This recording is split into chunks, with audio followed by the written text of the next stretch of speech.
She publicly humiliated me online and thought it was the end of my story forever. I didn't respond or defend myself. Months later, my success became the ending she never expected and couldn't ignore anywhere. You know what your problem is? You actually think you're going somewhere. She said it in front of everyone. Not quietly. Not in a private message. Not in a whispered argument behind closed doors. She typed it in a public post. Tagged my name. Attached a screenshot.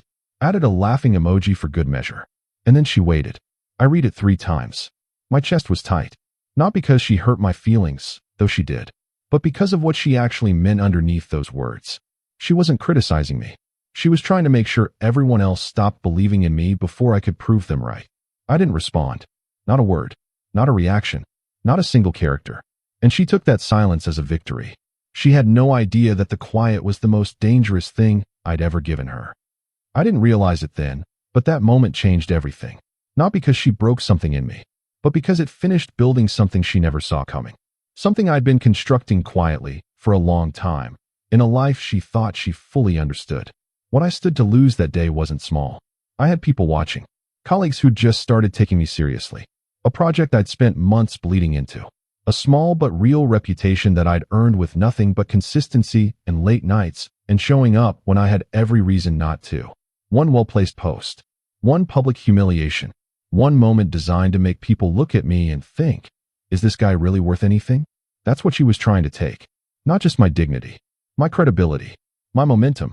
And the scariest part? For about 48 hours, it almost worked. If you enjoy real stories like this, subscribe, because what happened next changed everything for me. I was 26. We'd been together for 2 years. She was funny, sharp, magnetic in rooms full of people. The kind of person who could walk into any situation and immediately become the center of it. That was the part one fell for. I didn't understand, not then, that those same instincts that made her captivating in a crowd could turn cold and precise when she decided someone needed to be cut down. I was that someone now. The post went up on a Thursday evening. I was sitting at my desk, headphones around my neck, half a cold coffee next to my laptop. I'd been working on a pitch deck for weeks, the kind of work that doesn't look like much from the outside but takes everything you have from the inside. My phone buzzed. Then again. Then 3 times in a row. I picked it up. The first notification was a comment from someone I barely knew from college. LOL, is this real? I didn't understand what they meant. Then I clicked through. She'd posted a screenshot of a conversation we'd had months ago, a private conversation where I talked about an idea I had, enthusiastically, the way you do when you're excited and you trust the person you're talking to. I'd said something like, I think this could actually be something.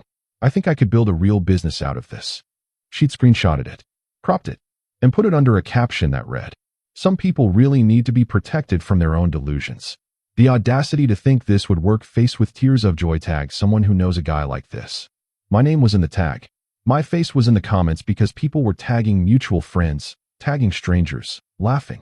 Some of them didn't even know me. They were just passing through for the entertainment. I sat very still for a long moment. My first instinct was to respond, defend myself. Explained that she'd taken the conversation completely out of context.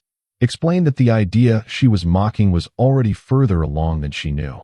Explained that the confidence she was calling delusional was actually called working toward something. My finger hovered over the keyboard, and then I put the phone face down on the desk. I turned back to my laptop, and I kept working. That night was harder than I let anyone know. I lay in bed staring at the ceiling, and I thought about every person who'd seen that post. Every colleague. Every connection, every person who'd been maybe 5% on the fence about me, and who now had a reason to tip the other way. I thought about the 3 people I'd recently asked for introductions. Would they see it? Would it matter? I thought about my brother, who'd been my loudest supporter since the beginning. I didn't want him to have to defend me online. I thought about her, how she must have felt when she pressed post, what she must have been thinking, whether she hesitated, whether she expected me to fall apart publicly, which would have given her even more material. And then I thought about something my dad told me once, years ago. He said, the worst thing you can do to someone who wants your reaction is give it to them perfectly. He meant silence. Not the passive kind. Not the hurt kind. The intentional kind. I closed my eyes. My jaw was tight. But I didn't respond. The next few days were strange. A few people reached out privately. Some were sympathetic. One person, someone I respected professionally, messaged me to say, ignore it. Anyone who matters already knows who you are. That hit differently than I expected. But there were also the people who said nothing, who I noticed had gone quiet, who'd been warm in the weeks before and were suddenly unresponsive to messages. I don't know if the post changed their opinion of me or if they just didn't want to be near whatever drama was attached to my name. Either way, I noted it, filed it, and kept working. She, on the other hand, was very publicly enjoying herself. She made a follow-up comment in the thread when someone pushed back slightly on her. She was smooth, charming. She reframed it as just being honest and people can't handle the truth, and somehow made herself look like the reasonable one. People believed her, or at least they performed belief. I didn't touch it. What I did do, and I remember this clearly because it felt deliberate in a way I'd never operated before. I opened a new document on my laptop that night and wrote out every single thing I was going to build in the next 12 months. Not as a fantasy, as a plan, step by step, milestone by milestone. And at the bottom of the page, I wrote one line. Not for her, not for anyone else, just for me. Prove it quietly. Let them find out the loud way. Here's something I never told anyone about that period. I almost quit twice. Not because of her, because of the work itself. Because building something from nothing is actually brutally hard in ways that motivational content never quite captures. There were weeks where the money wasn't moving, where the client I thought I had backed out at the last minute, where I looked at what I'd done and genuinely couldn't tell if it was good or embarrassing. Those were the moments that scared me more than any public humiliation. But here's the thing about having been publicly humiliated. It creates a very specific kind of stubbornness. Because quitting didn't just mean stopping for me anymore. It meant she was right, and I couldn't give her that. Maybe that sounds unhealthy. Maybe it was, a little. But sometimes the wrong motivation at the right time is still the thing that keeps you moving, and I'll take it. So I kept going. About 6 weeks after the post, something small happened. A client, someone I'd been trying to reach for over a month, finally responded to me. Not with a polite brush-off, with genuine interest. He'd heard about my work from someone else. He wanted to meet. I remember sitting in the parking lot of a coffee shop before that meeting, hands on the steering wheel, just taking a breath. The meeting lasted 90 minutes. He signed on before I drove home. I didn't post about it. Didn't tell anyone except my brother. I put it in the document, checked the milestone, and kept working. 3 months in, the project I'd been pitching finally launched. I'd spent every evening and most weekends on it. I'd turned down social events. I'd let friendships go temporarily quiet. I'd eaten a lot of meals at my desk and gone to bed at hours that would have concerned my doctor. The launch wasn't explosive. It wasn't viral. It wasn't the kind of story you tell at a dinner party. It was steady, consistent, real. 3 clients became 7. 7 became 14. The pitch deck I'd been building on that Thursday night, the one I'd been working on when she posted, got picked up by a platform I'd been targeting for almost a year. I had a small team now. 2 people, then 3. People were depending on me. Real money was moving. Real results were being delivered. And I still hadn't said a single word publicly about any of it. I need to tell you something about the relationship, because I kept it short earlier, and it matters now. We weren't just dating casually. We'd talked about the future, the real kind of talking, not the vague kind. She'd met my family. I'd met hers. We'd had the conversation about where things were going, and both said the words that meant we were serious. So when she made that post, it wasn't a stranger throwing a punch. It was someone who had seen the inside of my life and chose to use it. I didn't understand the full extent of that until much later, until I found out from a mutual friend what had triggered it. Apparently, she'd told a few people around that time that she wasn't sure about us anymore, that she was feeling like the relationship had run its course. But instead of saying that to me, instead of having the direct, uncomfortable conversation that every adult in a serious relationship owes their partner, she chose to make an exit that put her on top. She made the public post as a way of rewriting the narrative before anyone could ask questions. If she could establish me as the delusional one, the out-of-touch dreamer, the guy who thought too much of himself, then whatever came next wasn't her leaving someone valuable. It was her sensibly distancing herself from someone embarrassing. It was a preemptive character assassination, and it almost worked. For months after the post, I ran into one of our mutual friends at a coffee shop. He looked slightly uncomfortable when he saw me, which told me everything I needed to know about who he'd chosen to stay close with. But he stopped. We talked for a few minutes. Polite. Surface level. Then he said, almost like he couldn't help himself, "I heard you've been doing well." I kept my face neutral. "Yeah, things are moving." He nodded. There was something in his expression I couldn't fully read. Not quite guilt, but something adjacent to it. Like he was recalibrating something privately. "That's good," he said. "That's really good." We parted ways. I didn't think about that conversation for the rest of the day. I had work to do. Month 5.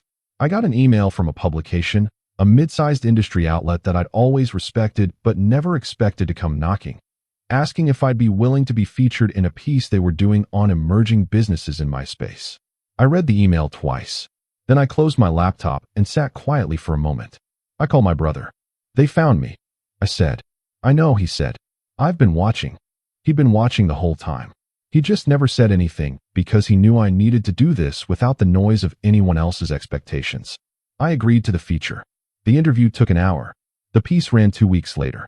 I didn't share it anywhere. I didn't tag anyone. I didn't write a caption that started with "funny thing about people who doubt you." I just posted a simple link with a one-line description of the work. No drama.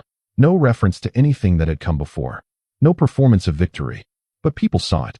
The right people. The ones who'd gone quiet after the post. Some of the colleagues who'd been suddenly hard to reach. A few of the mutual friends. And then something started happening that I had no control over and hadn't anticipated. People started sharing it for me. I'd be lying if I said I didn't think about her when that happened. Not with anger. Not with satisfaction. I thought about her the way you think about a chapter in a book that you've finally moved past, with the detached clarity that only comes when you're already far enough ahead that looking back doesn't cost you anything. I wondered if she'd seen it. I wondered how she received it. I didn't have to wonder for long. Month 6. The story shifts. Someone I trusted told me, not because she asked them to, but because they thought I should know, that she'd been following my work closely. She hadn't been following my personal accounts. She'd been following the professional ones. The business page. The industry mentions. Someone had apparently pointed the publication feature out to her, and she'd gone quiet in a way that was noticeable to people who knew her. She hadn't said anything publicly, but privately, to people in her circle, she'd apparently made a comment that became something of a quietly passed around piece of information. I didn't know it was going to be like that. That was it. 6 words. No apology. No acknowledgement of what she'd done. Just the private admission that the story hadn't ended the way she'd written it. I sat with that for a while. It didn't make me feel triumphant. It didn't make me feel vindicated in some dramatic, cinematic way. It made me feel clear. Like something that had been slightly off balance for 6 months had finally settled. 7 months in. 3 things happened in rapid succession, and they all deserve to be told. First, the platform deal I'd been working on came through fully. Signed, finalized live. It was the kind of milestone that represented not just money, but legitimacy. The kind of thing that said, in professional language, this is real and it works. Second, I was invited to speak at a small but respected industry event. Not a keynote. Not a big stage. A 30-minute slot in a room of about 200 people who were all working in the same space I was. I prepared for 3 weeks. I was nervous in the way that means something actually matters. The talk went well. Better than I expected. Afterward, 4 people came up to me separately to ask if we could stay in touch. One of them became a long-term collaborator. Third, someone screenshotted my talk announcement and posted it in the same group where she had originally posted her public humiliation of me. Not to start anything. Not with commentary. Just the announcement. Just the image. Just look. I found out about it from 2 different people who messaged me within an hour of each other. I read their messages. Closed the app. Went back to preparing for the talk. There's a version of this story where I confront her. Where I post something. Where I write a thread that starts with "a year ago someone publicly laughed at my ambitions," and ends with a long list of everything I've accomplished. I thought about that version. I decided against it. Not because I'm above it. Not because I'm some enlightened person who has transcended the human desire for public vindication. I wanted that. There were nights when I actively wanted to watch her read a post like that and have no good response to it. But I understood something I'd been learning slowly over those months. The moment you perform your victory for someone who hurt you, you hand the story back to them. You make it about them again. You make it a response. I didn't want my success to be a response. I wanted it to be a destination. Those are different things. And they look different to everyone watching. 8 months after the post, I hired my 4th team member. A young guy, 23, recently graduated, sharp in ways that reminded me a little of myself a few years earlier. On his first day, he asked me how I'd gotten started. I gave him the short version, the work, the pitch, the persistence. He asked if there was ever a point where I thought about quitting. I thought about that Thursday evening. The cold coffee. My phone buzzing. The post I'd read 3 times before putting my phone face down on the desk. Yeah, I told him. More than once. What kept you going? I thought about it for a moment. The honest answer was complicated: stubbornness, pride, genuine belief in the work, a specific kind of quiet fury that I'd turned into fuel. I gave him the simple version. I just kept showing up, I said. That's really all it was. He seemed slightly disappointed by the answer, like he'd been expecting something more profound. I didn't elaborate. Let him figure out for himself that simple and easy are not the same thing. 9 months. The business had a name that people were starting to recognize without me having to explain it. Not famous, not everywhere, but known in the right places, by the right people, in the way that actually moves things. I was in a meeting with a potential investor, a real one, not a maybe, and he leaned back in his chair mid-conversation and said something that landed like a weight dropping. He said, "You know what I like about this? You never made noise. You just worked. That's rare." I kept my expression even. Professional. Nodded and steered the conversation forward. But something underneath that landed in a way that I held on to for a long time afterward. Because that's exactly what I tried to do. Not perfectly. Not without doubt. Not without nights where I wanted to scream into a public post about every person who'd underestimated me. But mostly, I had just worked. And the work had spoken in a language that didn't need me to translate it. About 10 months in, something happened that I genuinely did not expect and did not plan for. She reached out. A direct message. Not to my personal number. I'd changed that in the early months and never given it to anyone who was connected to her. To a professional contact form on my website. It was professional in tone. Carefully written. She said she'd been following the work and found it impressive. She said she was working on something and thought there might be a collaboration worth exploring. No apology. No acknowledgement of the post. No reference to anything personal. Just a professional message to a professional contact form. From a woman who had publicly laughed at my ambitions 10 months earlier, asking if we could work together. I read it once, and then I thought for a long time about what to do. I want to be honest about what happened in that moment. Because the version of me who put his phone face down on his desk 10 months earlier would have had a much simpler reaction. That version of me was running on a clean, cold kind of resolve. He knew exactly what silence meant, and he used it like a tool. The version of me sitting at a real desk, in a real office, with real people down the hall and real things at stake. That version was more complicated. Part of me wanted to write back something cutting, precise, the kind of response that couldn't be misread. Part of me wanted to just not respond at all. And a smaller part, the honest part, the part one don't usually acknowledge, felt something that wasn't quite sadness but was adjacent to it. Like the ghost of something that used to matter brushing past on its way out. I sat with all of it for about a day. Then I wrote back. The response was 3 sentences. Professional. Brief. Not cold, not warm. I said, "I appreciate you reaching out. The current workload isn't positioned for external collaborations at this time. Wishing you well with your project." I pressed send. And then I went back to work. Not because I was numb. Not because I completely let go of everything. But because I understood, clearly and without drama, that some doors close not in anger, but in the simple mathematics of who you've become versus who you needed to be standing next to. She wasn't part of the next chapter. Not because of revenge. Not because I was still angry. Because the story had moved forward. And not every character from the early pages gets to travel into the later ones. That's not cruelty. That's just the shape of a life that kept going when someone expected it to stop. 11 months after she posted that screenshot. 11 months after the laughing emoji and the crowd of commenters who didn't know me but found the entertainment easy. I was sitting on a call with a partner on the other side of the country. We were finalizing the details of something that would have been completely unimaginable to me 2 years earlier. Real numbers. Real reach. Real consequences. After the call, I closed the laptop and looked at the window for a moment. I thought about the document I'd opened the night of the post. The one where I wrote out every milestone. The one where I wrote that single line at the bottom. Prove it quietly. Let them find out the loud way. I'd never shown that document to anyone. I just worked through it. One line at a time. A few weeks later, someone, not me, not anyone I asked, compiled a short piece about a few people doing interesting things in my space and included me in it. The kind of thing that gets passed around in the right circles. The kind of thing that makes its way to people's feeds whether they go looking or not. A mutual connection who'd stayed loosely in my orbit texted me the link. Beneath the link he wrote, "She saw this. Posted it in the group actually. No caption. Just the link." I read that 3 times. Then I put my phone down. Not face down this time. Just down. Gently. Without tension. Because there was nothing left to feel that required force. She'd posted the article. No commentary. No framing. No laughing emoji. Just the link. In the same space where she'd once posted the screenshot that was supposed to make people stop believing in me. That was her acknowledgement. That was what closure looked like, translated through someone who would never say it directly. And strangely, genuinely, it was enough. Not because I needed her to acknowledge it, but because the story had closed naturally, without me forcing a hand, without me orchestrating a moment, without me ever breaking the silence I'd chosen that first night. The work had spoken. That's all I'd wanted. That's all I'd ever really wanted. I'm not writing this to gloat. I'm not writing this to perform a lesson. I don't have a neat moral to package and hand over.